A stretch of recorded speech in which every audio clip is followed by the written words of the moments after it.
Good evening. Great to have you here. I'm Laura Painter. And I'm Chris Thomas. We do thank you for joining us here on ABC10+. We want to start tonight with new details on that deadly mass shooting in Stockton that left 4 people dead, including 3 children and 13 people injured. Now, the San Joaquin County Sheriff's Office confirms there are multiple suspects wanted. ABC 10's Jeannie Nguyen has the latest details on how the community has been responding. It was such a big story, a sad story. It's not all the time that you hear about kids getting murdered at a birthday party. I mean, you hear things. Michelle Gomez has lived in Stockton for 10 years, and she's heard her fair share of violent crimes in her city. But this? Sadness. I mean, you can't help but kind of get chills being in a spot where something like that happened and just seeing the outpouring from the community of how it affects everybody. I mean, it's sad. 4 people, 3 of them children, were killed at a child's birthday party on November 29th. There are currently no suspects, but on Tuesday, San Joaquin County Sheriff Patrick Withrow gave more details on what happened that night. Over 50 shell casings at the scene of this birthday party. So far, we've been able to determine that there were at least 5 different firearms that were fired. Sheriff Withrow confirmed there were known gang members at the party, but could not say if this was a gang-related shooting. But he was able to give more of a physical description on the shooters. The people involved in this were dressed all in black and had face coverings. So all you could see was this. Stockton Vice Mayor Jason Lee stood with victims' families on Tuesday asking his community to come forward with any details. Everybody knows everybody and everybody is talking. I encourage you to come forward and to share that information with the proper authorities. 14-year-old Amari Peterson lost his life that night, and his father, Patrick, expressed through tears how difficult life has been without his son. Looking in his room, I'm looking around the corner, I'm hearing him. Am I tripping or is he there? Because people keep telling me he's there with me, he's in my heart and all that, but I don't see him, I don't feel him. My goodness, it's just so heartbreaking. Take a look at your screen right now. If you have any information that might help these families, they need your help. Call that number on your screen, 209-946-0600. And remember, you can remain anonymous. The San Joaquin County Sheriff's Office says they are going to take their time with this investigation, as there has been so many leads to follow up on. Multiple law enforcement agencies are offering a reward of up to $130,000 for information leading to an arrest. Tonight, community members will also be gathering in series in honor of Amari Peterson. We have a crew on the way to cover that vigil. And you can follow all the latest updates and developments on the Stockton mass shooting investigation. Just download the free ABC 10 Plus TV streaming app. Well, state safety officials are now issuing potential penalties after July's deadly fireworks blast in Esparto. Cal OSHA issued 15 citations last week against devastating pyrotechnics, totaling more than $200,000 in fines. Regulators said the company failed to train workers for emergencies and fire hazards. Cal OSHA says its focus now is making sure the proper protections are in place to prevent another tragedy. The explosion on July 1st left 7 workers dead and 2 others injured. You see some of the victims there on your screen. The fire destroyed several buildings and damaged homes in the area. I think this was a wake-up call to all the regulators that have their fingers on the firework industry. The criminal investigation into the explosion is still ongoing. We have reached out to Devastating Pyrotechnics for comment, but have yet to hear back. California has been at odds with the Trump administration over a fair share of issues, immigration being one of them. Today, updates on a Bay Area lawsuit challenging an alleged new policy on immigration enforcement. ABC 10 State Matters political reporter Jenny Huh breaks it all down. We are challenging an abrupt reversal of 40 years of established policy by the government. Attorney Aaron Meyer is standing alongside the American Civil Liberties Union, or ACLU, of Northern California in suing the Trump administration over immigration enforcement.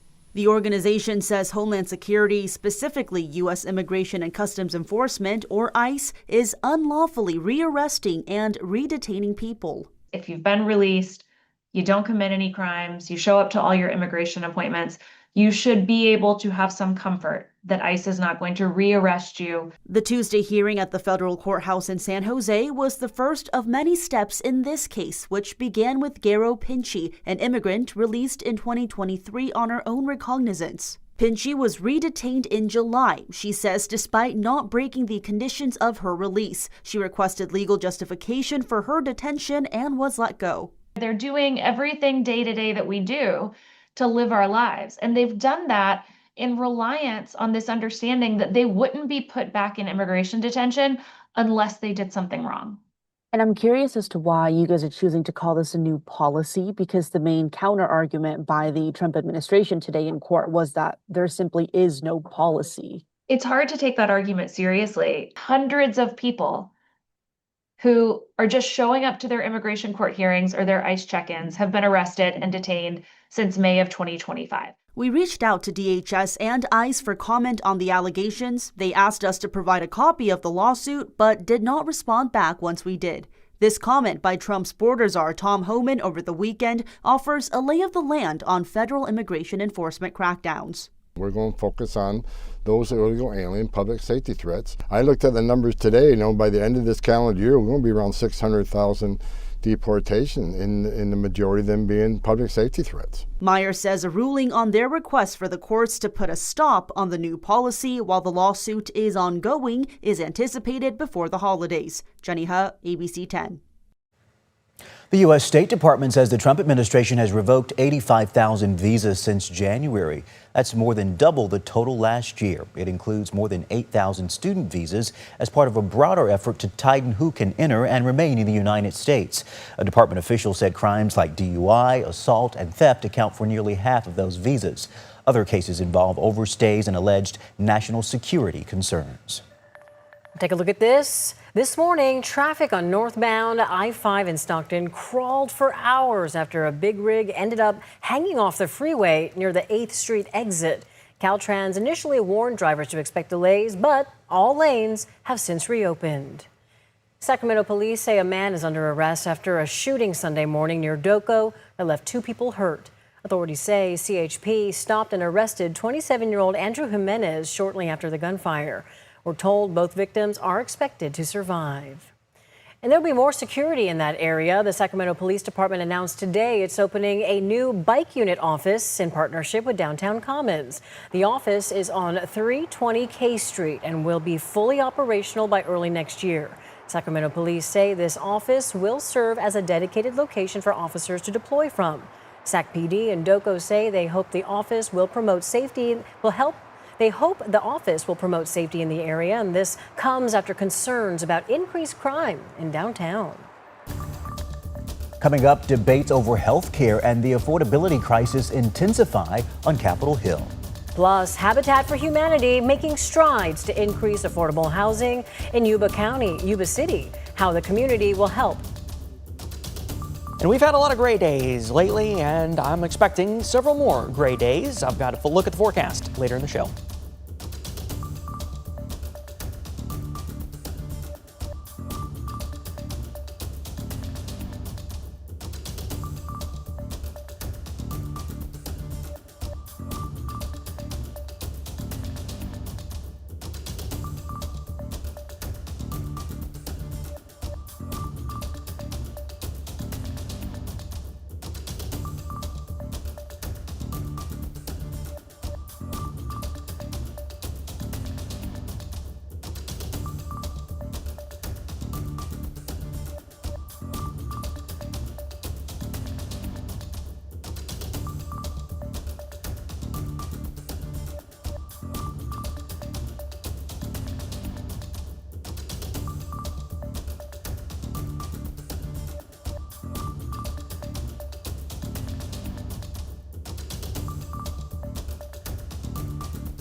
We do have some breaking news tonight in Kentucky. Police say one person is dead and another is injured after a shooting on the campus of Kentucky State University. So here's what we know. Police say the shooting happened near a residence hall, causing the campus to go on lockdown. Now, the school said in a statement they are in close contact with the families of the victims, and counseling and support services are now available on campus. Police say that suspect is not a student, but that suspect is also in custody as we speak. This is an ongoing investigation, so stay with us for updates. President Trump is in Pennsylvania tonight to address issues around affordability. Meanwhile, on Capitol Hill, time's running out for lawmakers to address changes to health care, as costs are set to spike for more than 20 million people next year. ABC's Christiane Cordero has the details from Washington. Today, as recent polling shows public trust in President Trump's economic leadership has fallen to a new low, the president is bringing his message on affordability to a rally in Pennsylvania. Ahead of tonight's speech, Trump spoke with Politico, defending his economic agenda. The Democrats love to say affordability, but then they never talk about it. They're the ones that gave us the high prices. In Washington, the Senate is gearing up for a crucial vote on whether to extend expiring Affordable Care Act tax credits to prevent health care premiums from surging for some 20 million Americans. The Democrat-led legislation would extend the subsidies for 3 years, but it's expected to fail, with the Senate's top Republican calling the bill not a real effort on the part of the Democrats. Senate Minority Leader Chuck Schumer, a Democrat, responding. Republicans have no plan. They are so divided between themselves they can't even put a plan together. We Democrats do have a plan. Trump hasn't endorsed any plan, instead floating ideas of paying Americans directly, though offering few specifics. Obamacare is a setup to make insurance companies rich. And I want to pay the people, and I want the people to go out and buy their own health care. The president brings his affordability message to Monroe County, Pennsylvania tonight, less than 1 year out from the midterm elections. Monroe County flipped to Trump in the 2024 election after having backed Biden in 2020. Christiane Cordero, ABC News, Washington. In Yuba City, Habitat for Humanity broke ground today on an affordable housing apartment. Merriment Village Apartments will provide 79 units for families experiencing homelessness or at risk. Construction on the first 4-story building is already underway, with utilities and work planned for early next year. Habitat for Humanity says the project will help 20% of people in need in the area. It's hard to plan the next week, next month, or the next year when you're just trying to figure out what you're going to do that day to survive. So this will provide stability to a lot of families in the area. Phase 2 of the project aims to build 6 more buildings on the site, adding more than 100 units. Habitat for Humanity still needs approval, but they hope to complete the full project in 2027. Next at 5:30, do you have Christmas shopping for your kids on your to-do list? We'll show you what you can get your little ones this holiday season. And the county opening a weather respite center ahead of the low temperatures this week. We have all the details and your full forecast after this.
Let's take a live look in series right now. The community is holding a vigil to remember Stockton shooting victim Amari Peterson. This vigil started at 5:30 at Whitmore Park in downtown Ceres.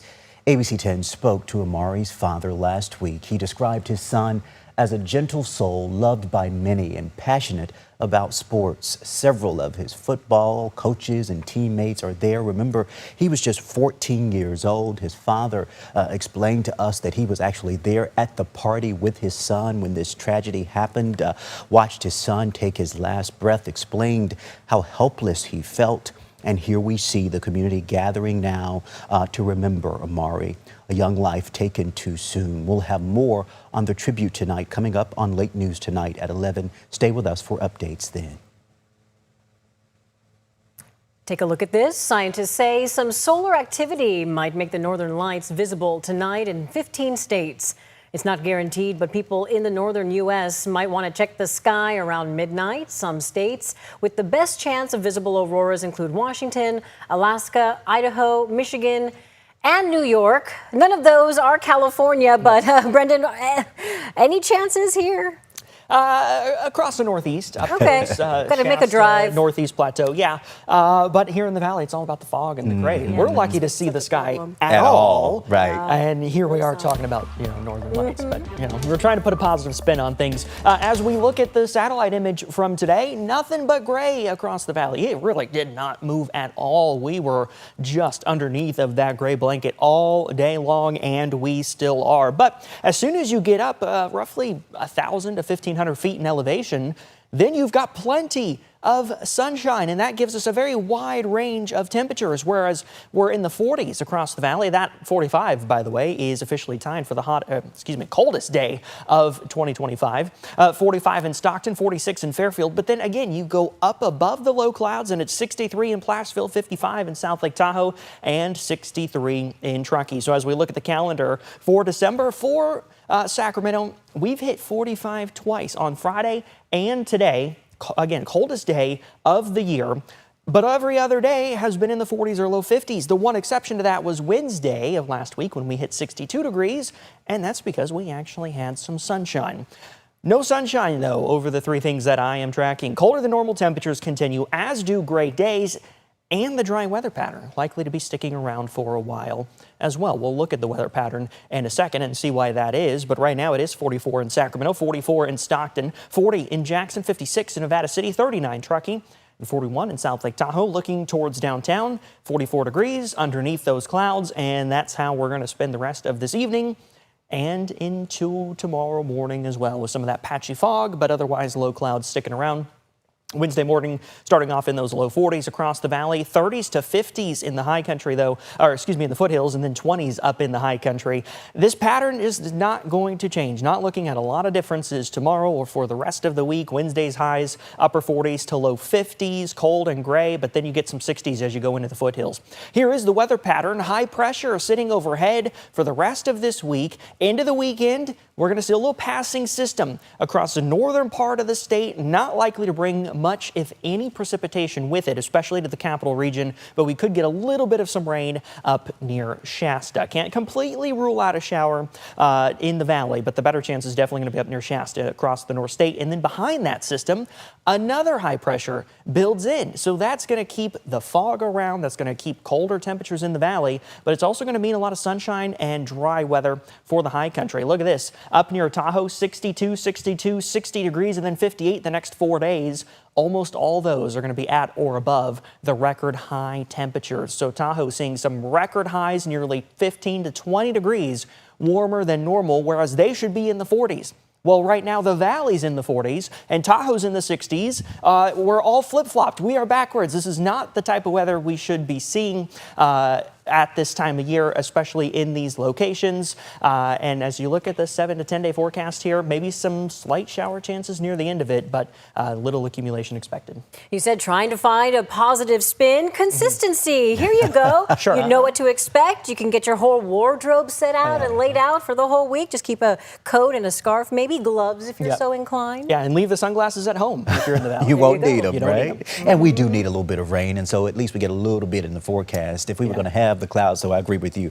I'd like to have a little rain with it as well. Yeah, might as well. December is one of our rainiest months of the year. Supposed to be. Supposed to be. Yeah. Okay, Brendan, thank you. Well, keep in mind, Sacramento County is now opening a respite center to help anyone in need trying to stay warm during the current weather system. People can go to the Warren E. Thornton Youth Center starting this Thursday at 2 p.m. until Monday, although an extension is possible. The center will provide meals, cots for sleeping, restrooms, and electronics charging. The center is for adults 18 and older and does allow pets in crates. Anyone interested should call 211 to check capacity before heading to the respite shelter. Have you checked off everything off your child's wish list? Well, we've got you covered on the hottest toys to snag. For the little chef who loves to help out in the kitchen, this grill may be the perfect gift. There's also the timeless classics like Pokemon trading cards, another big hit with little ones that really never goes out of fashion. Friendship bracelets. And if you know your kid will love a certain toy, do not wait to get it. Of course, with the tariffs and maybe some stock issues, you don't know if it's necessarily going to come back in time for the holiday that you're celebrating. So if you know that your child is really going to love something and you know you want them to unbox it, I would suggest purchasing it sooner rather than later. Don't forget the batteries. A lot of toys are still sold without batteries, so it's best to stock up now. If you need help budgeting this holiday season, watch Dollars and Cents Holiday Spending Unwrapped. We talk with an expert on smart money moves, learn about secondhand gift trends, snagging the best flight deals, plus a look at the hottest toys of the year. It's streaming now on ABC10. Still ahead, new images of a comet streaking across space towards Earth. Stay with us.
Okay, so I want you to check this out. Scientists are keeping tabs on a comet as it comes closer to Earth. Now, this is not just any comet. This one originated outside of our solar system.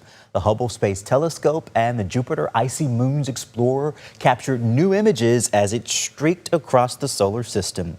NASA says the comet poses no danger to people on Earth. That is the good news, but it is definitely something we are going to keep a close eye on. So stay with us for updates there. Quite the sight to see, huh? Yeah, I like to keep all that outer space stuff way in outer space. You know, whatever goes out there, you know, that big black hole out there, we just let it be. Let it stay, Let right? it be, yeah. I'm good here.